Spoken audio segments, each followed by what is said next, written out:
ओम साईराम, तुमचं माझ्या व्हिडिओमध्ये स्वागत आहे. आज मी गुजराती हांडवा रेसिपी शेअर करणार आहे. हेल्दी पौष्टिक रेसिपी आहे.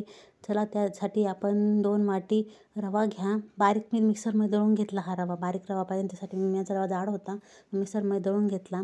अर्धी वाटी बेसन पीठ टाकलं, 1 वाटी दही टाकलं आणि आता ते मिश्रण एकदम चांगलं मिक्स करून घ्यायचं. पहिले दही असेल त्याच्यामध्येच मिक्स करून घ्यायचं. नंतर थोडं थोडं पाणी टाकून चांगलं मिश्रण बनवून घ्यायचं. आता मी पाणी टाकून थोडं थोडं चांगलं मिक्स करून घेणार आहे. एकदम झटपट रेसिपी आहे. बघा किती छान असं मिश्रण एकत्र झालेलं आहे. आता त्याला मी झाकून 10-15 मिनटासाठी जास्त वेळ ठेवायची काही गरज नाही. 10-15 मिनटं ठेवलं तरी चालून जातं. आता ते बॅटर मी नंतर 10-15 मिनटं पाहिलं, ते एकदम असं घट्टसं झालं होतं. मग मी त्याच्यामध्ये मला थोडंसं पाणी टाकून घेतलं मी. आणि आता अद्रक आणि हिरवी मिरचीची पेस्ट पण टाकली, त्याच्यामुळे टेस्ट खूप छान लागते. तुमची मर्जी, तुम्हाला टाकायचं नसेल तरी टाकू शकता, पण आम्हाला आवडते त्याच्यामुळे मी टाकली. आमच्या घरात फेवरेट रेसिपी आहे ही. त्याच्यामध्ये चवीपुरतं मीठ, हळद टाकून चांगलं व्यवस्थित मिक्स करून घेतलं. हळद एकदम छान मिक्स झाली पाहिजे. हळदमुळं कलर खूप छान आहे, त्याच्यामुळं टाकावंच लागेल. टाकले चांगलेच आहे.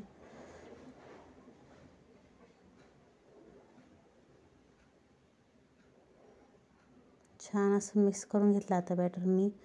आता हे बॅटरमध्ये तुम्हाला सगळ्या बॅटरमध्ये इनो वगैरे टाकायचं नाही. त्याच्यामुळे जेवढं बॅटर लागतं ना तेवढं मी एका पातेल्यामध्ये काढून घेणार आहे. याच्यामध्ये एवढ्या बॅटरमध्ये 2 हांडवं आरामशीर बनते.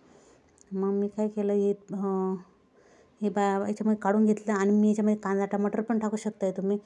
मी त्याच्यामध्ये दुधी टाकलं आहे, कारण की दुधीची खूप छान मऊसूत अशी रेसिपी होती. नाश्ता होता हा.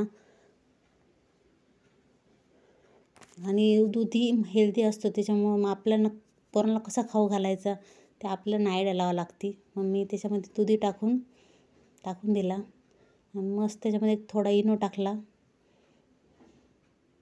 मस्त असं हलवून घेतलं. तर मी गॅसवर एक पॅन गरम होण्यासाठी ठेवून दिला होता मी, कारण आपल्याला ते पटकन टाकावं लागलं. त्याच्यावर तेल टाकून दिलं मी. राई, जिरे, कढीपत्ता,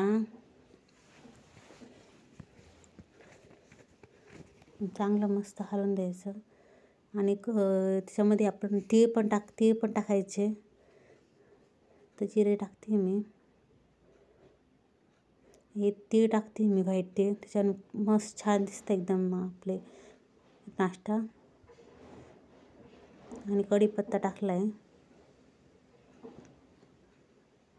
मस्त अशी फोडणी तयार करून घ्यायची आपण. त्याला असं मस्त थोडं मध्ये आणायचं, म्हणजे साईडने राहतं आपल्या नॉनस्टिकच्या पॅनमध्ये. त्याच्यामध्ये थोडंसं घेऊन आले मी. त्याच्यामध्ये मी आता हे बॅटर टाकून घेणार आहे. एवढं पूर्ण बॅटर टाकणार नाही, कारण थोडंसं मिडियमच असलं पटकन होता. जास्त जाड बनवलं का ते बनायला खूप टाईम लागतं. आता हे 5-10 मिनटात बनून जाईल माझं. आता त्याच्यावर मी झाकण ठेवून देणार लगेच. बघू शकता साईडने एकदम मस्त त्याच्यामध्ये फोडणीवर बसलं, त्याच्यामध्ये खूप छान टेस्ट लागते. ते झाकण ठेवून देणार आहे मी. लगेच मी हे दुसरं बॅटर बी हे होतं मी दुसऱ्या कढईमध्ये दुसरं पण लावून देणार. त्याच्यामध्ये 2 होतील ना. दुसऱ्या कढईमध्ये बघू साईडला तुम्ही, कढईमध्ये दुसरं लगेच मी लावून दिलं आहे. आता हे पलटून घेते वर मी. छान असं पलटून घेतलं मी त्याला. मस्त क्रिस्पी होईस्तोवर होऊन द्यायचं एकदम.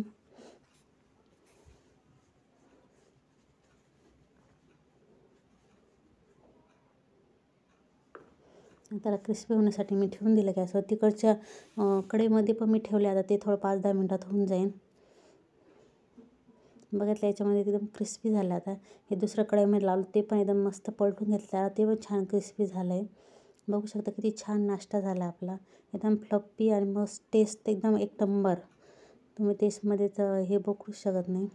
चला, मी सर्व केलं आहे खोबऱ्या चटणीबरोबर. तुम्हाला रेसिपी आवडली तर लाईक करा, शेअर करा, सबस्क्राईब करा.